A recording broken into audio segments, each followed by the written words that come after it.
Ertu á leið heim úr vinnu? Stilltu á FM 89,1.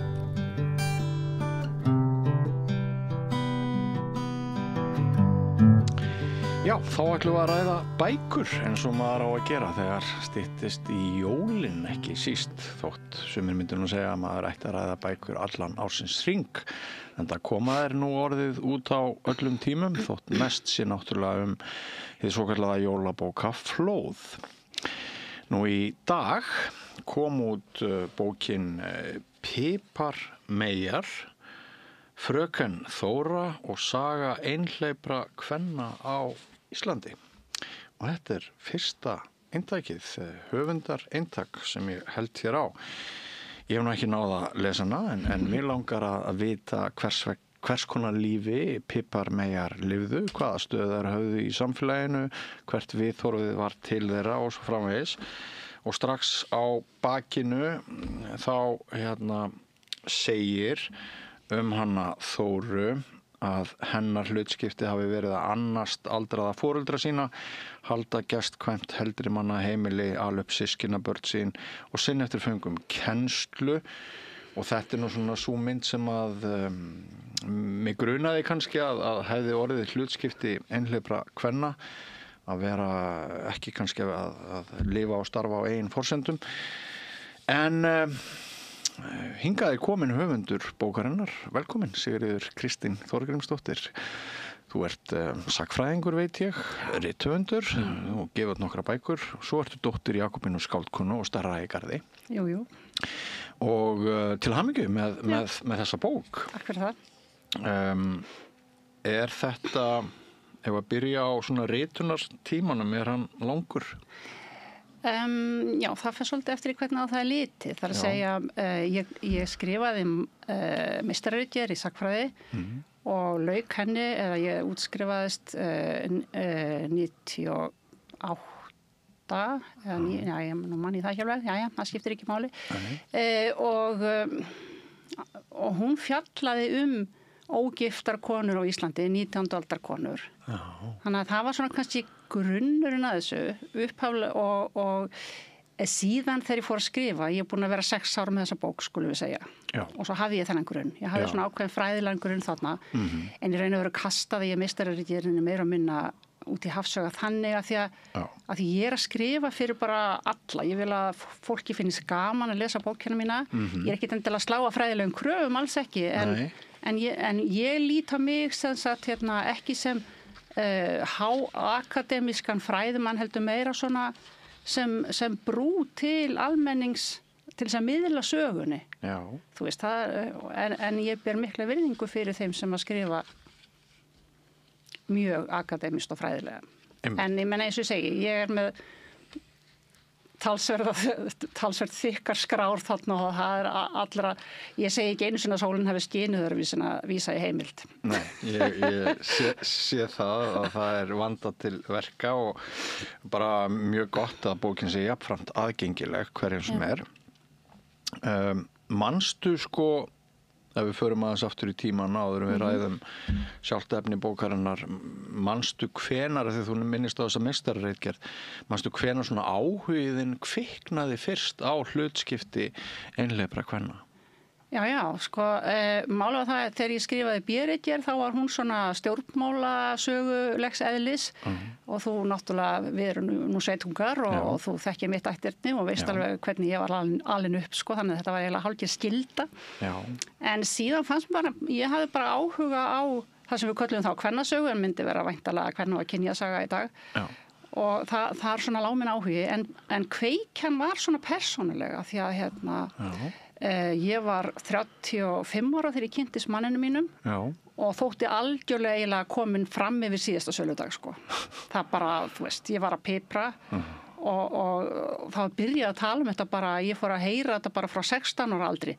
Ætlar þú ekki að fá þig kærasta og síðan velti ég fyrir mér að strákarnir, skólabræður mínir eða jafnaldrar, þeir voru ekki spurðir svona. Nei, þeir fengu ekki sömu spurningar. Nei, þetta birtist ekki með sama hætti fyrir konur og karla. Einmitt. Þannig að ég var hans að pæli bara hver væri rót þessum viðhorfum. Já. Og hvernig var talað sérstaklega konur sem giftust ekki og þegar ég búin að kafa á þetta núna svona fræðilega Já. og það hann að kafli sem fjallar piparmeyjar og piparsveina, bara sko orðavalið. Já. Piparjunga til dæmis. Já. Þú finnur ekkit sambarlegt karla. Nei. Þeir eru kannski piparkarlar, piparsveinar og ef þú fer síðan þetta bara að rekja sögu þessara orða, þá fá konur svona einhverjar orð með neikvæðri merkingu en karlarnir ekki. Já. Þeir eru James Bond sko og þær eru Miss Marple. Miss Marple er kannski aðeins svo flott en einhver svona aðeins skulum við segja uppþornaðri sko. Já, en þú fer þar í fótspor móður þinnar, Bínu í Garði að þú hugur ykkar beggja stendur til þess að skrifa sögu kvenna í einhverju mynd. Að varpa ljósi á eitthvað í lífi kvenna sem að Jú, mamma var nú svona svolítið sökuð það að vera meira upptekin af stétt en kyni og svona eitthvað sko. Þannig að þær voru nú ekki allar alveg ánægðar með hana sem feminista sko. Nei. En það er samt svona vissumarki alveg rétt, en auðvitað var líf mömmu var bara mjög hefðbundið þannig að því leyti til að hún var húsmóðir í sveit og pabbi gæti ekki einu sinni sko sótt sér mat í ískapið þú veist, það var alveg skýr kynbundin verkaskipting. Já, og þjónustu hlutverk að einhverju leyti. Já, bara eins og bara á öllum öðrum heimilum. Já. Það eina sem hún gerði öðruvísi var að skrifa þessar bækur og það var vissulega dálítið mikið öðruvísi. Já, ég sagði þér áður við hófum upptökuna að ég hefði áhuga á þessu efni. Ég til dæmis ólst upp í húsi sem skiptist í 2 íbúðir og það voru 2 einhleyp systkini pappa, bara hinum með við þilið og ansi margir á þeim tíma sem að voru einhleypir. Þú sagðist einhvern tímann hafa svona að það hefði komið þér á óvart hve margt einhleypt fólk var í Mývatnssveitinni. Nú er ég í þessari bók fyrst og fremst að fást við svona, skulum við segja, aldamótin 1900 af því að konurnar, ég hef með mjög margar konur sem ég skoðaði, alveg 200 konur. Já, 200 konur, Já, sem eru svona grunnurinn að þessu, þó ég sé fyrst og fremst að skrifa ævisögu fröken Þóru, við skulum aðeins koma því bara eftir. En í lok bókarinnar, þá fyrir svona svolítið að velta fyrir mig bara nútímanum og þá var ég að hugsa bara sveitina okkar og hvernig þetta var þegar ég var að vaxa úr grassi og ég fór bara svona að hringi í kringum vatnið sem að gera sko frá einum bæ til annars. Akkurat. Og þetta var svona cirka 500 manna byggðarlag og ég man ekki töluna, það voru ótrúlega margir einhleypir fólk sem hafði aldrei gifst eða eignast börn. Stundum var það bara einn einhleypingu, stundum voru það saman bræður, systur eða sískinni, 2 og 3 á sama bænum sko. Já. Þannig að ég var svolítið hissa, og ég var líka að velta fyrir mér. Maður skilur þetta fyrr á tímum þegar fólk var bara í vistarbandi og gæti ekki fara bara þangað segja langað. Það var heldur engin almennilegur vinnumarkaður. Nei. En þetta fólk sem var af kynslóð foreldra okkar, það gat alveg farið. Það gat bara farið í burtu og fundið sér maka, það gerði það ekki. Nei. Einmitt. Þannig að það var svolítið merkilegt. Kannski voru einhver svona félagsleg viðmið eða andleg höft sem framlengdu í vistarbandinu þóttinnar veraldlega eða praktísku ástæður hefðu. Ég held að það sé alveg rétt það. Ég held að gamla munstrið bara helst. Elsti bróðir var bóndinn og systkinin urðu svona vinnufólk hjá honum eða eitthvað svoleiðis. Í nútímanum þá fór fólk auðvitað bara að sjá búi saman en þú gast verið heima. Ég gat alveg verið í Garði sko. Það kvartla alveg að mér. Það kvartla að þér, já. Heyrðu, en sko af hverju tekurðu sögu Þóru svona sérstaklega? Hún er 200 konur, segirðu. Já. Og hvað er það við Þóru, fröken Þóru? hún er raun og veru mjög fjarri öllu mínu, þetta er ekki sveitakona sko. Nei. Þóra Friðriksson, hún var fædd 1866, hún er af svona borgara stétt í Reykjavík. Já. Embættismanna stétt, pappinnar var Halldór Káur Friðriksson, yfirkennari í lærðaskólanum, fjölnismaður og menntaði maður og mamma hennar var dönsk af svona borgarastétt. Já. Alltaf tölu dansk á heimilinu af því að mamman lærði ekki íslensku almennilega. Já. Og, en sko hugsun mín var svo, ég var með allar þessar konur, fyrst ætlaði ég að vera með nokkrar konur sem ég væri að draga svona fram. Já. En bæði mín hugsun og svo kannski ritstýrunar minnar, hennar Sigríðar Ástu Árnadóttur var svona svolítið að, já það er alltaf svolítið gott að vera með eina persónu sem að fólk getur svona einhvern veginn kynnt sér og það er alltaf, fólk hefur alltaf áhuga slíku. Já. Ég valdi kannski Þóru vegna þess að ég hafði samband við Ásdísi Höllu Bragadóttur sem að skrifa þarna bókina læknirinn í Englaverksmiðjunni sem var Mórits Halldórsson og hann var bróðir Þóru sko. Og ég skoðaði hans hvað það er að vísu söguleg skáldsaga en hún er með svona heimildaskrá og hún sagði mér að það veri fullt af bréfum sem að Þóra hefði skrifað á handritasafninu. Já, þannig að mikið til að heimildum.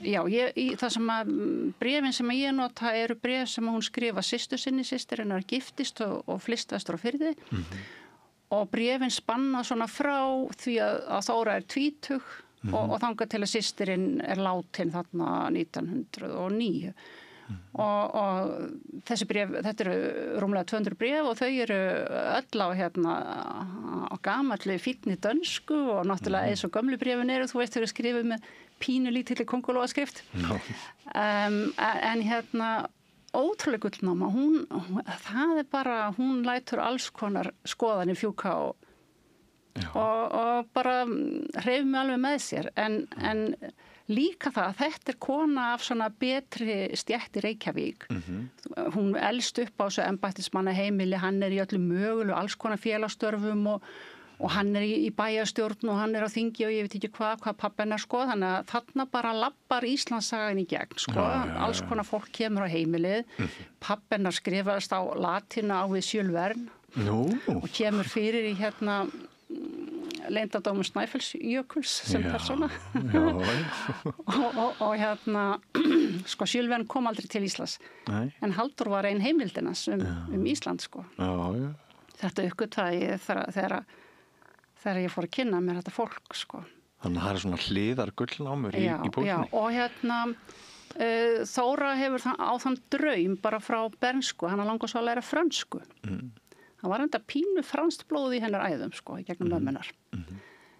Og hann langaði stóri draumurinn sem hún hélt að yrði aldrei að veruleika, það var að komast til Frakklands.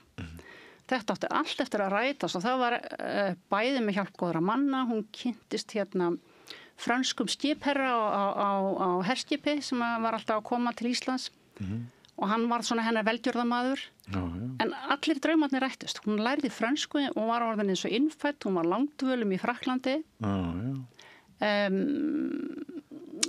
ekki síst eftir að foreldrarnir mammenar deyr 1911 og þá var hún náttúrulega komin á 50 aldur vel og hún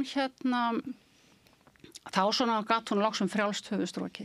Þetta var náttúrulega, hún var yngst sko, það eru 6 systkini sem komast á legg og hún er yngst og ég sá það þegar ég er að skoða einhleypu konurnar að við erum alltaf að tala um það Ísland þegar var ekki tryggingakerfi, það er enga tryggingar fyrir 1936 og hún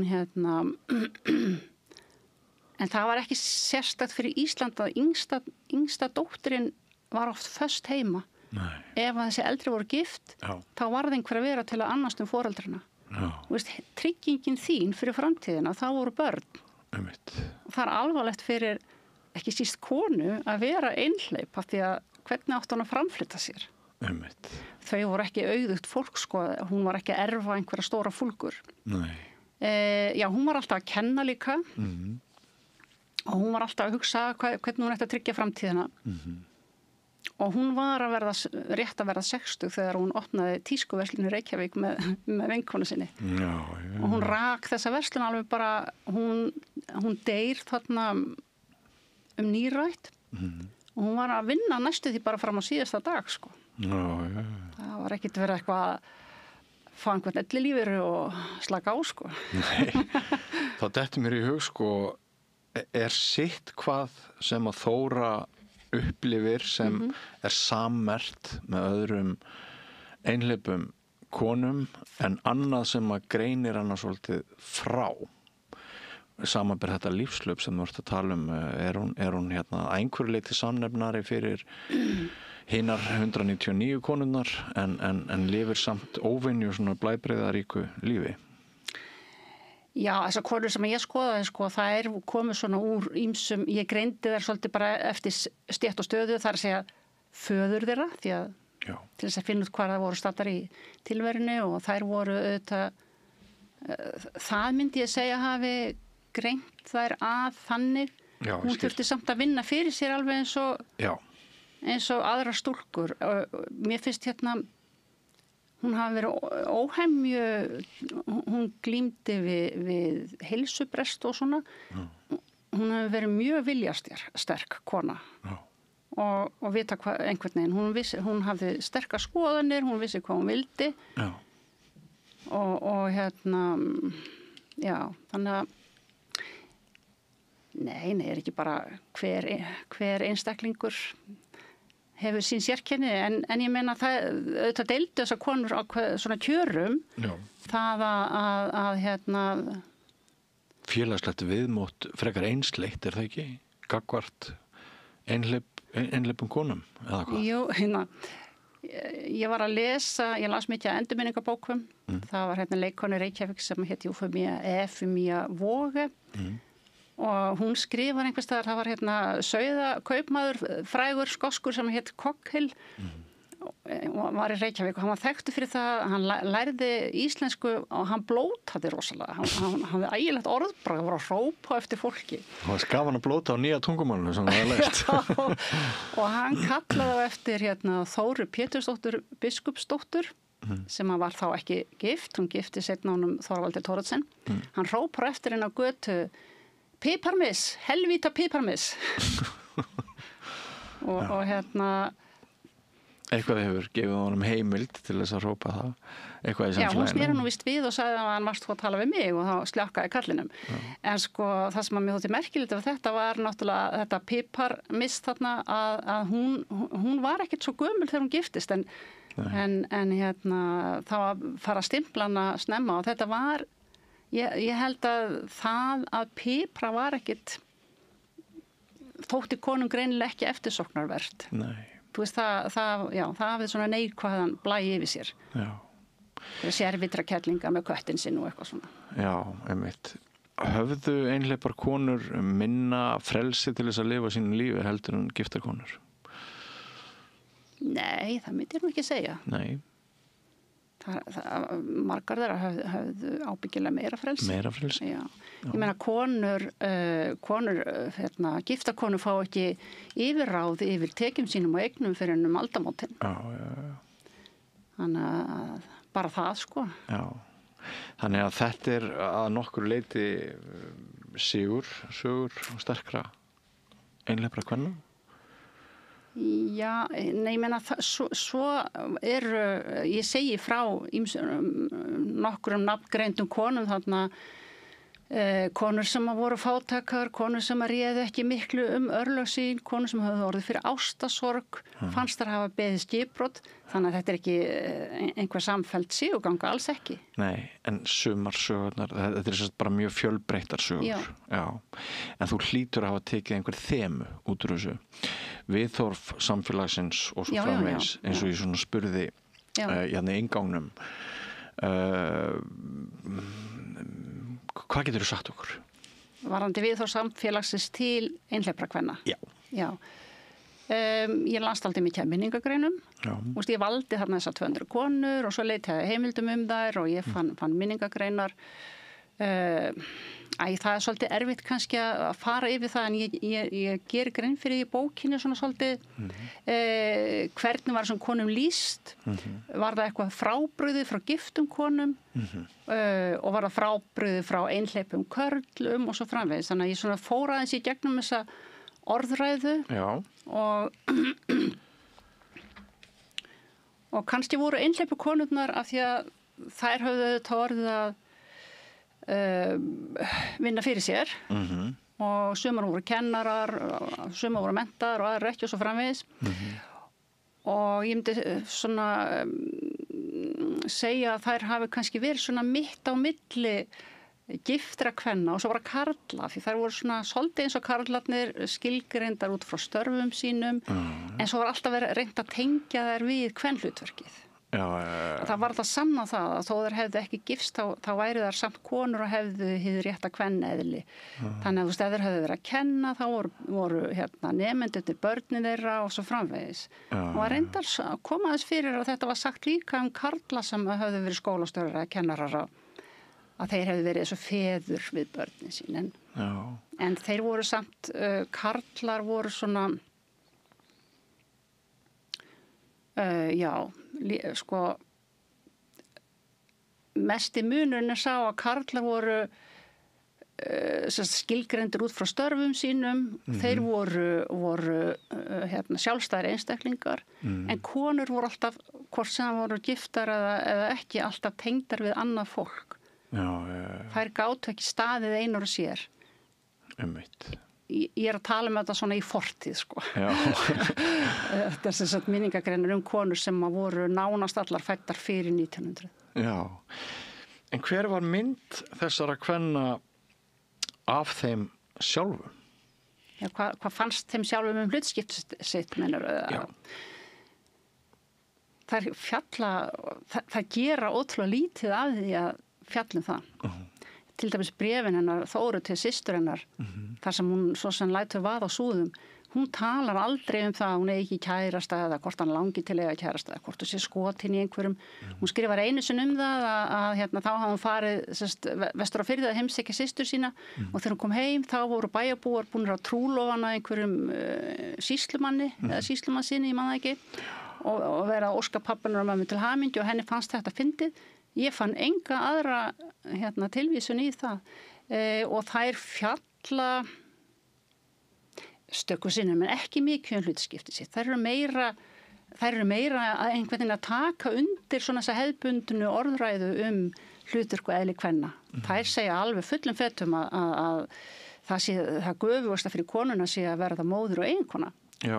En þær setja það ekki samhengi við sjálfa sig og þær fara ekkert að pæli kannski að vara pælt í það en það segja það ekki hvað gerir þetta þá hvað þá þig hvað ert þú þá fyrst að þetta það göfugasta og þú ert ekki að ná því en það náðu því í gegnum segjum að kenna og annast aðra En ef við skilði rétt þá eru þá sko styrkur þessara kvenna að færa einhverju leyti að njóta sín er staða þeirra öflugri heldur en maður myndi kannski halda svona óskoðað að þeim mér finnst að vera að tala þannig að Sko ég myndi segja að það gildi kannski þessar konur sem hefðu öðlast menntun sem að gengu menntavegin og þær voru margar mjög öflugar og svona í einhvers konar framvarðasveit eins og Ingibjörg H. Bjarnason og fleiri svona nafngreindar konur en giftar konur gátt alveg verið það líka ég meina þegar að talað fyrst þegar var verið að fara að blanda konum eitthvað inn í Íslandssöguna þá var það alltaf bara Bríet Bjarnhéðinsdóttir ég meina það var gift kona og takja þarna móðir og þær voru fleiri þannig að það alls ekki þannig að bara einhleypakonur hafi haft frelsi til athafna. En það breyti því samt ekki, segjum eins og Bríet, ef að Valdimar maðurinn hennar hefði ekki verið svona sammála því sem hún var að gera, það hefði orðið örðugt fyrir hana. Það fór ekki þvert gegn vilja eiginmannsins. Nei. Það gerði hún Emmeline Pankhurst. Suffragetta í Bretlandi ekki heldur, sko. Nei. Þær hafa þær hafa einhver tíma, það ekki? Einhleipar konur sem að kannski giftar konur hafa ekki, eða hvað? Hafa það meiri tíma? Geta þær sinnt félagsmálum? Sko, ef þú læsir bréfinin á Þóru Friðriksson, meðan að hún að halda heimili fyrir foreldra sína, þá hafði hún engan tíma. Nei. Hún var bara á hlaupum frá morgni til kvölds, hún var að kenna og hún var að sinna heimilið og ég meina að þetta ekki eins og sinna heimili í dag, það allt náttúrulega bara, þetta bara erfiðis vinna. Og það var engin leið að brjótast undan þeim skyldum? Nei, fólki bara datta ekki í hug. Þú hafðir skyldum að gegna við þína nánustu og það var engin spurning. Nei. Tæknilega séð gátu kannski sumir þessara kvenna bara labbað út og farið að gera eitthvað að eigin vali, en það hefði verið ótrúlega svik, bara fólk hagaði sér ekki þannig. Nei, held ég.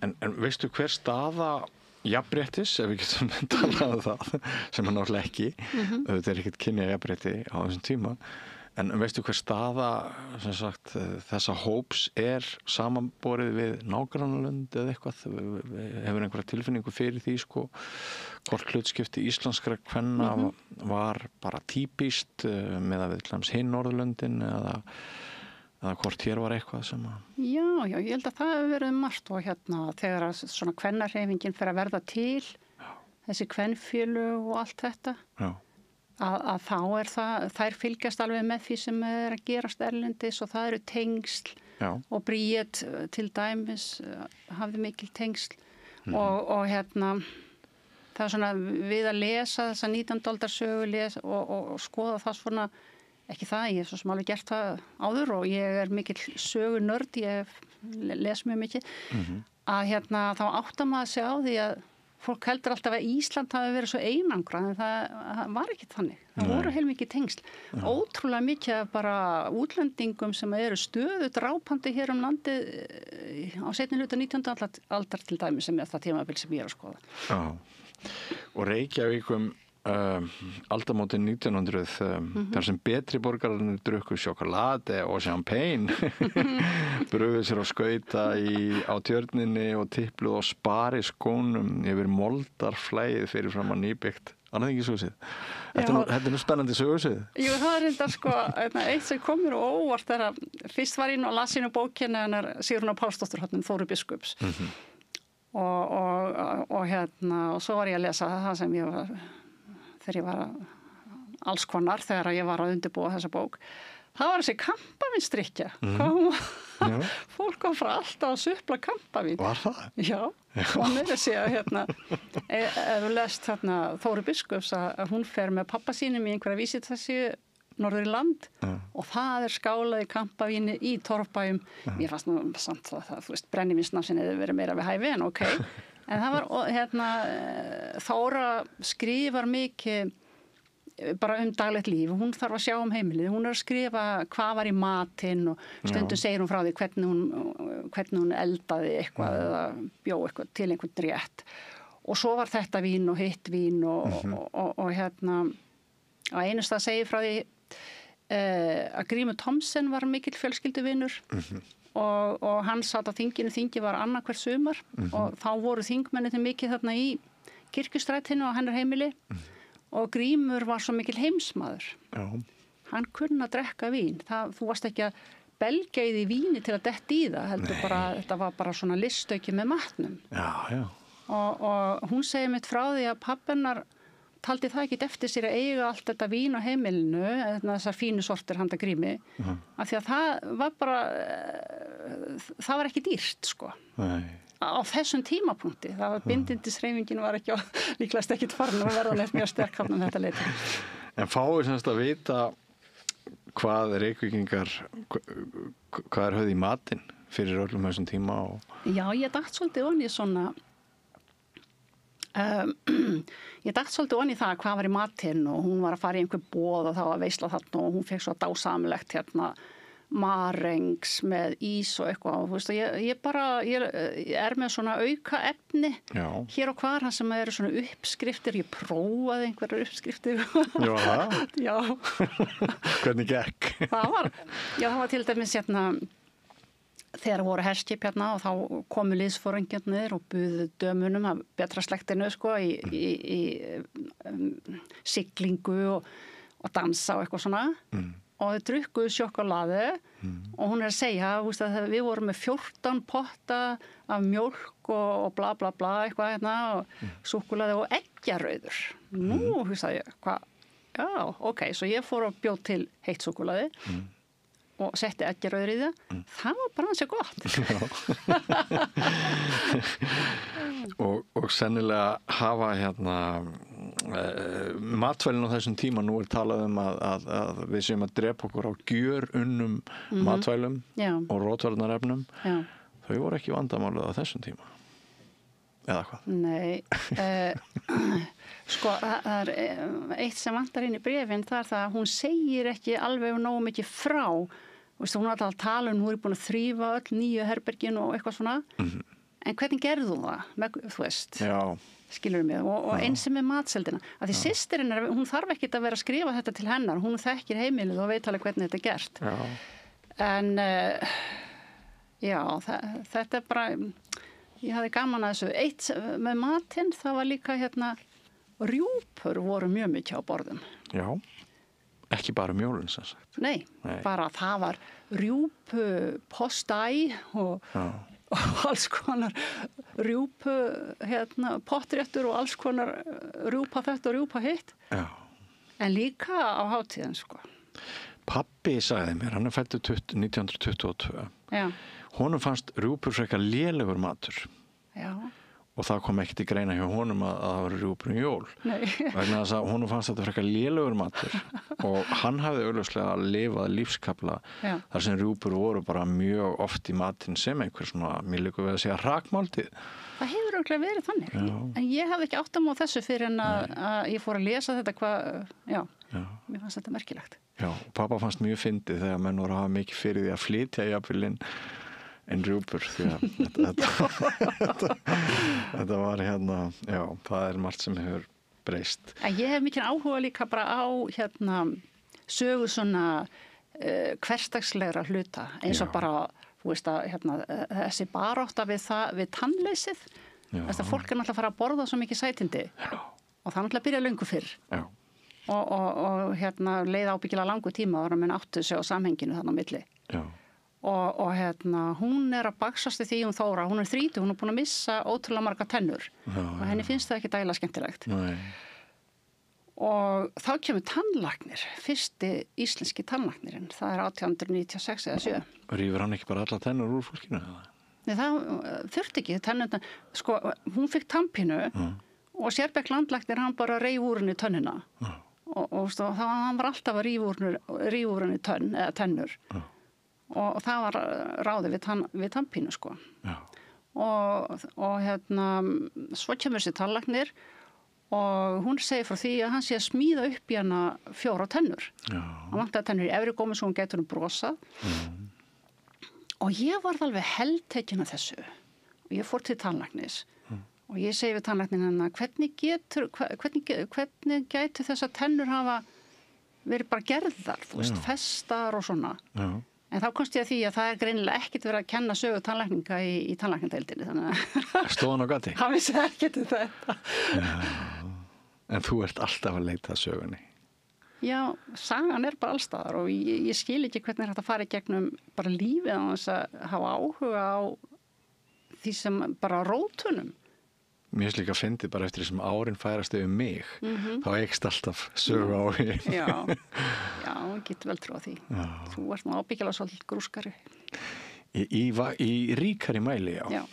Og ég oft velti fyrir mér, hvað er þetta? Er þetta hluta, er einn að skilja heiminn? Eða er þetta vegna þess að æviárunum fækkar og maður er svona að leita einhverju sátt, bara fyrir dauðan? Ég geti bara vel trú á því. Ég meina maður vill skilja tilveru sína og svo þörf knýr ábyggilega fastar á mann eftir því sem árin líða. Já, einmitt. Það er bara eðlilegt. Einmitt. Hverju spáirðu örlögum þessarar bókar, maður veit aldrei þegar maður gefur út bók hvað gerist. Já, þú þekkir þetta nú. Ég þekki það svolítið sjálfur, en svona, það einhver slatta fólki náttúrulega búin að lesa þetta yfir og eru neistar þarna sem eru líklegir til eldglæringa. Nei, það held ég nú ekki. Alls ekki. Nei. Sko, málið bara það, og eflaust ekki þú þetta líka, sem bókahöfundur, að þegar ég að skrifa, þá ég bara að skrifa. Þú veist, ég ger þetta, ég skrifa því að ég nýt þess. Já. Og það bara sköpunargleðin sem að heltekur mann. Já. Ég hef ekki hugmynd hvort einhver vil gefa það út, ég hef ekki hugmynd hvort einhver vil lesa það, ég bara skrifa og svo bara fer þetta út í heiminn og það fer mér að segja þannig að þegar ég er búið með bók og hún er bara komin út og farin í sitt ferðalag, þá bara fer mitt inntak upp í hillu og ég tek það helst aldrei niður. Það þekki ég líka. Lendi mestu vandræðum með einhver fyrir að spyrja mig árið seinna hvernig eitthvað hafi verið, því ég bara, þetta er bara búið. Já, mamma sagði einhver tímann að skrifu bók hvað ekki meira virði en ég til matur. sem maður myndi ekki vilja borða aftur daginn eftir. Nei, það eitthvað svoleiðis. Ég hef ekki hugmyndum, ég vona bara, mér fannst gaman að skrifa þessa bók. Já. Og já, það eru nokkur búin að lesa hana yfir og ég bara vona að fólk hafi gaman að hennu og uppgötu eitthvað nýtt. Já. Þú ert góðu forlegi, mál og menningu. Já. Og ert þar alltaf með sama starfsfólkið í kringu þig eða eitthvað? Nei, ég byrjaði, Silja Aðalsteinsdóttir var sem sagt minn fyrsti ritstjóri og það var stórkostlegu skóli. Já. Ég náttúrulega var búin að fara í gegnum þetta sagnfræðinámi og búin að vera blaðamaður og þú veist nú hvað blaðamennskan er góðu skóli í ritun. En hún tók mig alveg á beinu, það var ótrúlega góðu skóli og hún maður fekk það bara óþvegið. Og þegar ég skrifaði bókina, ég vona að Silja sjá þetta ekki en þegar ég skrifaði bókina með hana mömmu, að þá var hún eiginlega bara, þú veist, hún var bara á síðustu metrunum og þá vorum við með fund í forlaginu og Silja þar og hún las hana yfir líka. Þá segir hún svona, lítur hún á mig svona með þunga og segir, hvað ert þú að reyna að segja með þessari bók? Og ég fór bara að hlæja og ég sagði, ups, þetta hljómar ekki vel því að þetta var bara held ég, þú veist, í maí og bókin átt að fara í umbrot eða eitthvað. En allar hennar ábendingar voru góðar, hún kendi mér alveg rosalega mikið og hún sérst fylgdi svona, skulum við segja, þessum 2 bókum en hún ég nú mjög spennt ef hún lesa þessa bók hvað henni finnst en hún sérst var ekki yfirlesari hjá mér núna. Nei, Silja var einu sinni ritstjóri hjá mér, bók sem heit Mannorðsmorðingjar. Já, einmitt. Þannig að þú þekkir þetta. Hún er alveg frábær. Ótrúlega frábær. En ég bara mjög, Sigþrúður dótturinnar var sem sagt í raun og veru ritstýran á Jakobínubókinni, en Silja las hana yfir, það var þannig sem það var. Og síðan núna Sigríður Ásta Árnadóttir, hún er ritstjóra þessari bók. Já.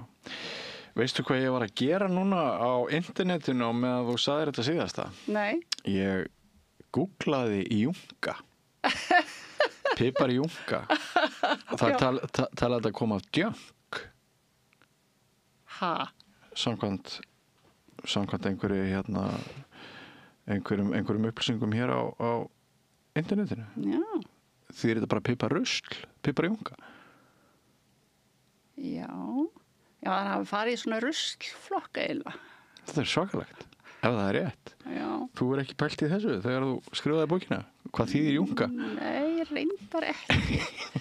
Þetta er sláandi. Kannski vegna þess að, reyndar, ger ég það ofta. Ég fer í orðabókina og skoða merkingar orða, en ég gerði það ekki sérstaklega. Nei, ef þetta er rétt, það er nú ekkert víst að þetta sé rétt. Nei.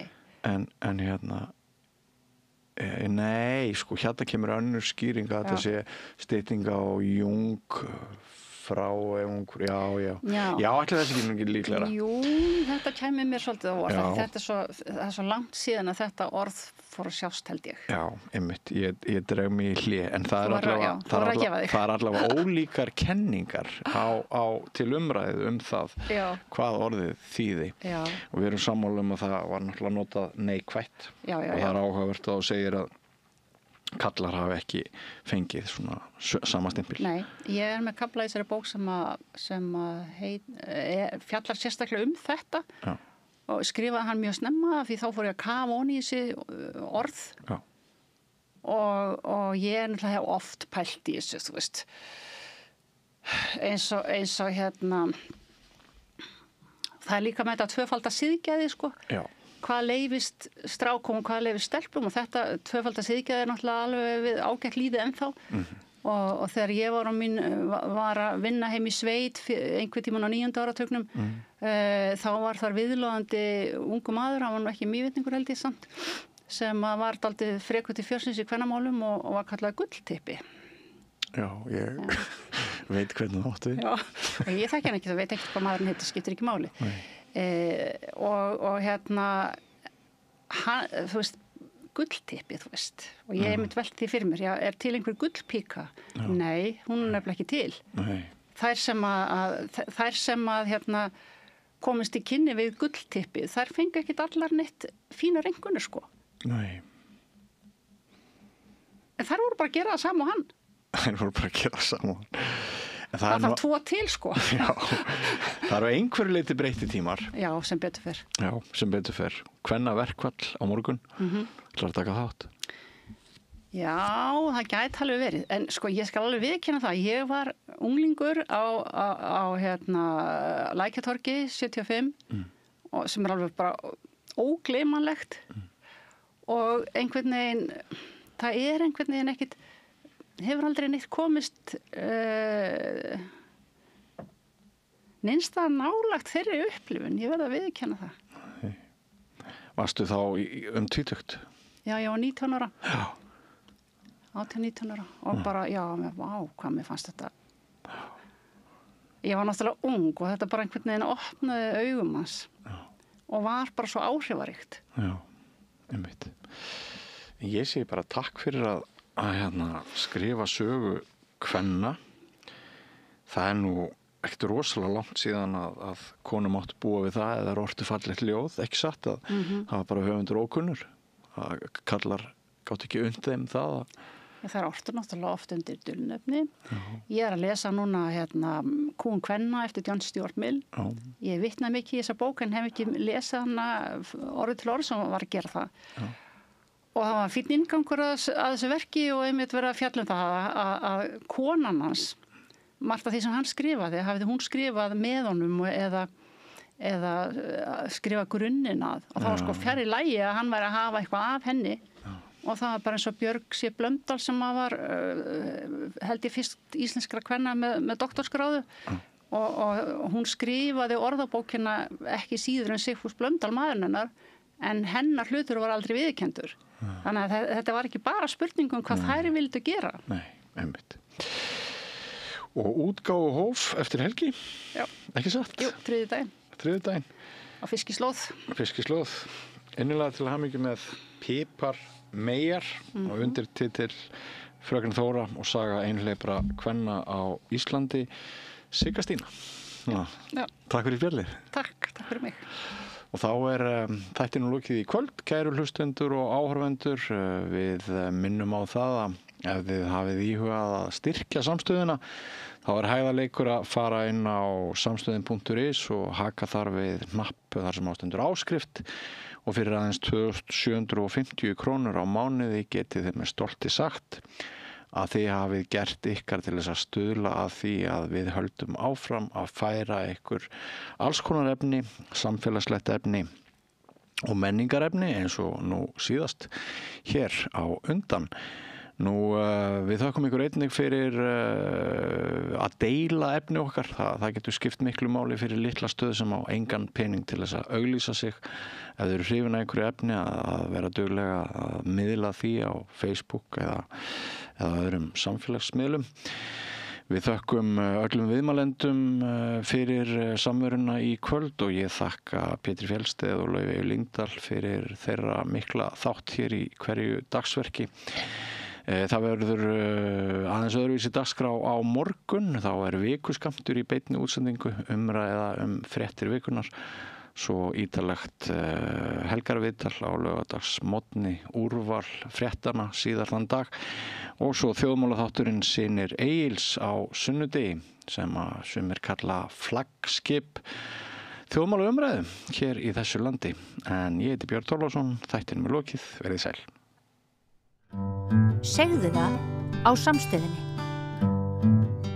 Samstöðin er í eigu hlustenda, áhorfenda og lesenda. Sláist í hópinn og gerist áskrifendur.